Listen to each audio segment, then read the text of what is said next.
Bismillahirrahmanirrahim. Assalamualaikum warahmatullahi wabarakatuh. The Honorable, the Principal of SD Muhammadiyah 1 Pujanganom Sidoarjo, the Honorable, the School Leaders of SD Muhammadiyah 1 Pujanganom Sidoarjo, and all the distinguished participants of Raker Kebersamaan 2021.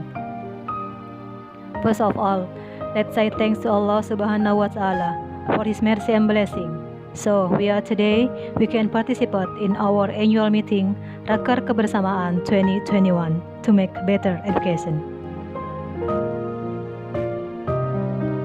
Dear ladies and gentlemen, welcome to our Commission, Public Relations and Human Resource Department.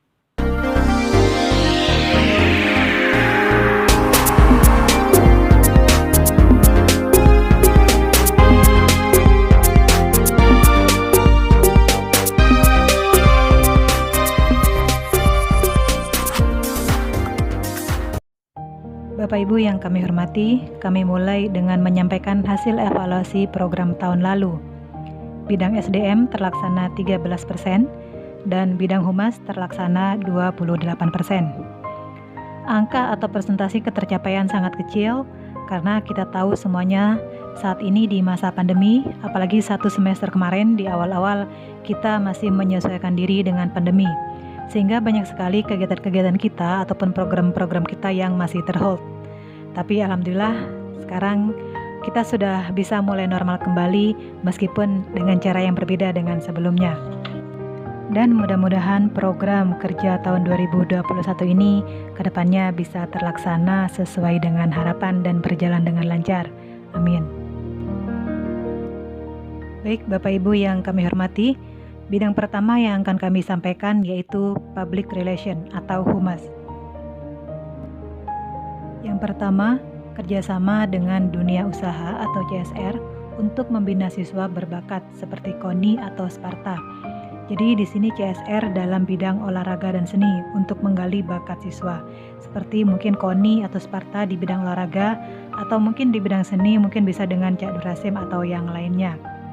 Yang kedua, menjalin kerjasama sponsorship atau CSR pengadaan Altek. Kalau yang ini berkenaan dengan bidang Sarpras dalam hal alat-alat teknologi. Selanjutnya, standar proses. Yang pertama, melakukan pendekatan dengan pihak terkait dalam jumlah rombel.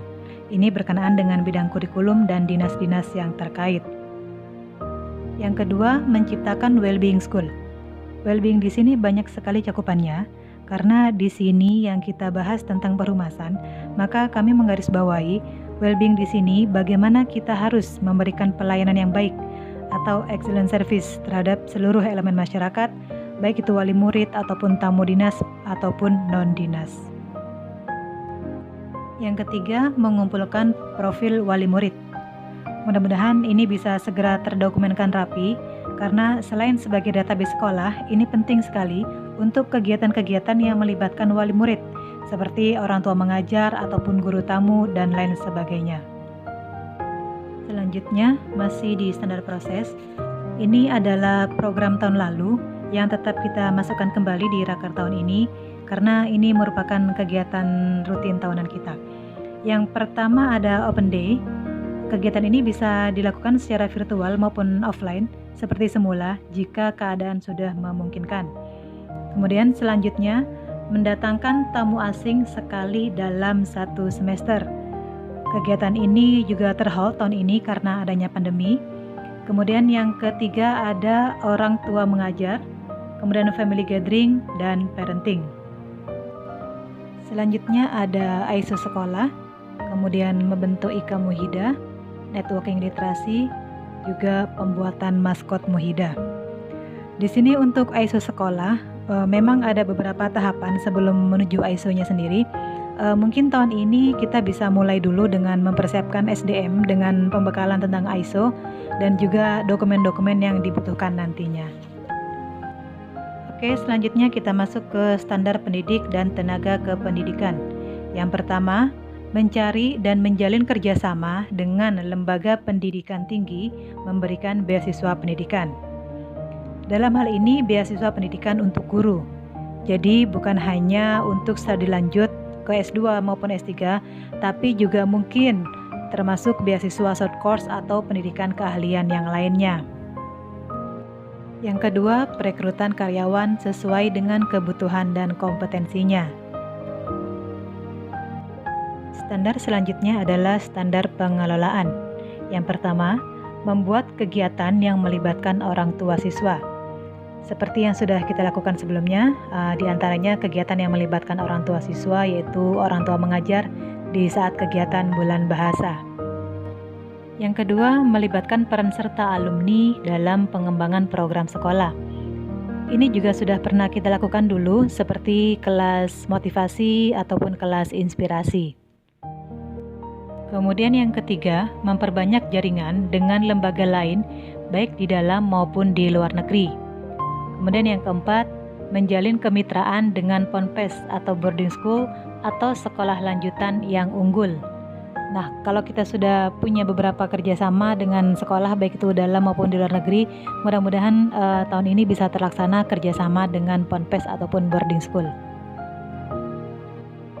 Masih di standar pengelolaan, selanjutnya memperbaiki isi MOU, kemudian membuat standar FOU dengan isi yang lebih ringan, kemudian melakukan pembinaan terhadap warga sekitar sekolah.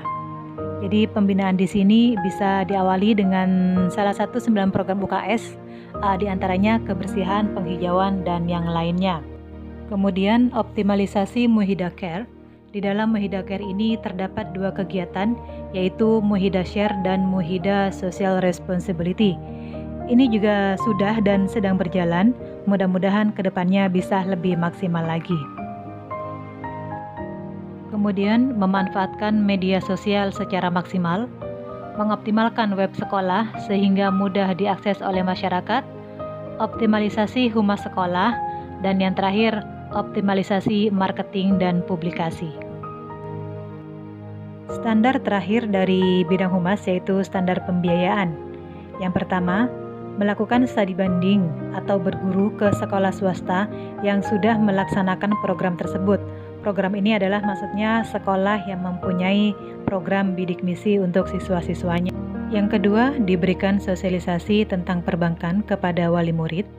Yang ketiga, diberikan sosialisasi tentang bank dan lain-lain kepada Gukar secara berkala setiap awal semester. Baik, Bapak Ibu yang kami hormati, bidang kedua di Komisi F ini adalah Human Resource atau SDM. Berikut program-program SDM yang tertulis dalam RKJM dan juga program kerja tahun lalu dan masih relevan untuk saat ini. Kami mulai dari standar kompetensi lulusan. Yang pertama, guru melakukan pengembangan IT dibantu tim IT. Yang kedua, guru mempunyai kualifikasi sebagai guru olahraga. Kami lanjutkan dengan standar pendidik dan tenaga kependidikan. Yang pertama, mewajibkan guru berijazah S1 yang belum linier menempuh S2 kependidikan.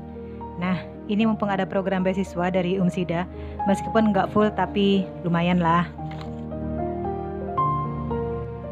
Yang kedua, meningkatkan kompetensi guru untuk merancang pembelajaran berbasis IT. Yang ketiga, pemetaan guru-guru bersertifikasi menjadi guru kelas.